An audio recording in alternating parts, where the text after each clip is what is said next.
I'm going to do my presentation over my Oma, which is grandma, or it's German, and her name is Jean Kuhn. She was born here in Ohio on May 14, 1936. That is her in the middle with my three siblings, my little brother, older sister, older brother, and yeah, she grew up here in Ohio for her whole entire childhood. She was raised by her two parents. Her two parents, her father was the Erie County band director, and her mother was a fifth grade teacher. So she would tell me that when she went to school, her mom was the fifth grade teacher and her dad was the band director. So she always had to be on behave, and she felt pressure from that and everything. From there, when she was in the band and everything, and her father made her learn every instrument and everything. So if someone wasn't there, Jean was taking over in that spot. So she went from there. Then she graduated from here on high school and went down to Missouri to an all-girls junior college school. I asked her why did she go all the way down there. She said, well, one of her friends went down there. I said, okay, guess that's a good reason then.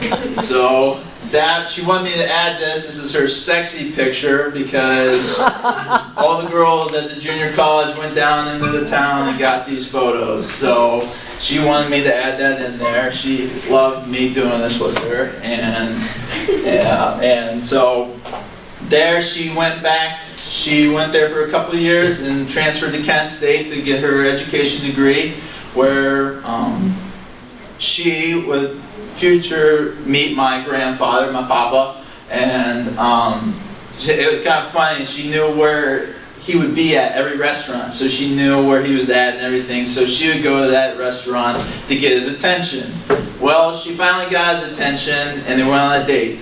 She says she hated the date and did not date him for a whole year. And so after that year, she tried setting her friend up with him. He did not like that.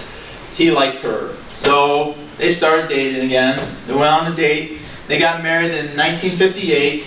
My Oma was a senior in her first part of the year. So when they got married, my grandfather was someone that he tells you to do this, you're going to do it. So they got up. She didn't finish her degree at Kent. It wasn't too great for the parents to hear that, and moved out to California, near Modesto, kind of northern part of California. Then she didn't have to have a degree to teach. So she taught out there first grade for about a year, and then she got pregnant with my Aunt Michelle, and from there, she stopped teaching. She was a stay-at-home mom, and then she got pregnant with my Aunt Lisa then. And then my grandfather came. They moved from town to town to town, and that was something. I mean, my grandfather had job to job to job. So when she got married with my Aunt Lisa, my grandfather came home and said, "Hey, you're going to go get your degree." So she went all the way up to Sacramento, which is kind of quite far, to finish her degree with two kids. So she would come home after class and do that. So I was like, I can't complain anymore about school anymore if you're doing that. So then after that, she got pregnant with my mother. Then they moved back to Ohio, where they moved place to place. The reason why they moved back was because they were the only children, my grandfather and my Oma, and so they thought it'd be best for the grandkids to come back to Ohio. After they came back, they moved place to place, and they settled in Orville, built a house. They were finishing the house, and my grandfather came home and said, "Hey, I got a job over in West Ohio." So they moved to Western Ohio. From there, they moved to Gallipolis, and in Gallipolis, my grandfather came home again and said, "Hey, you're going to need to go there's a job opening." She's like, "Okay." So she went and got the job opening.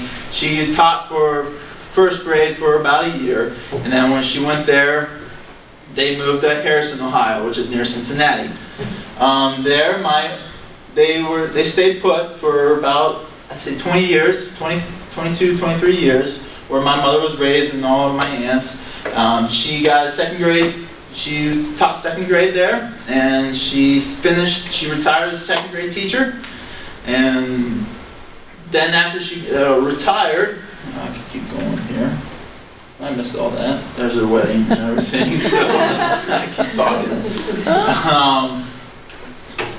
Okay. Now, after she retired, she saw a magazine of a care clown.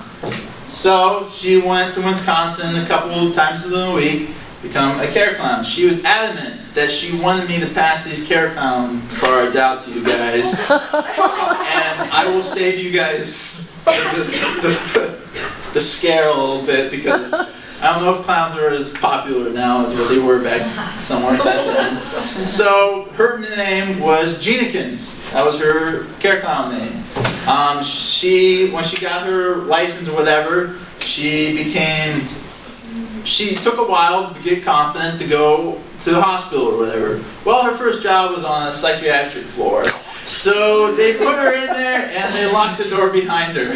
So it didn't go, she was pretty scared during that whole entire time. But yeah, she did it, and I'll get back to that a little bit.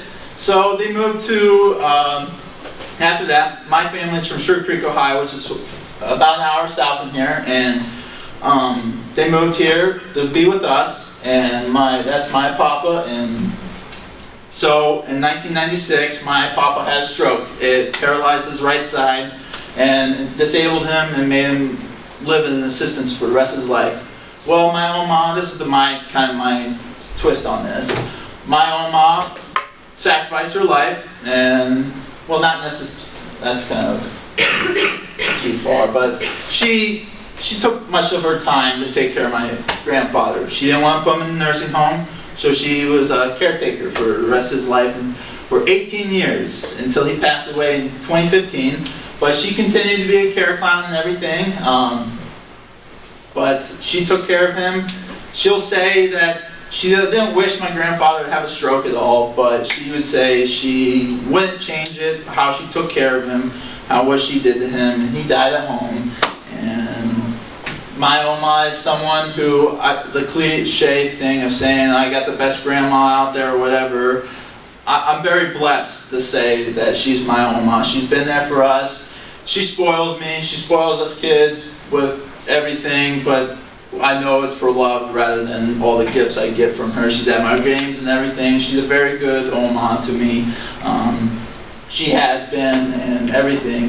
And today, that is my family. Today is this is my brother's wedding and everything, and that's my siblings and their significant others and everything. But yes.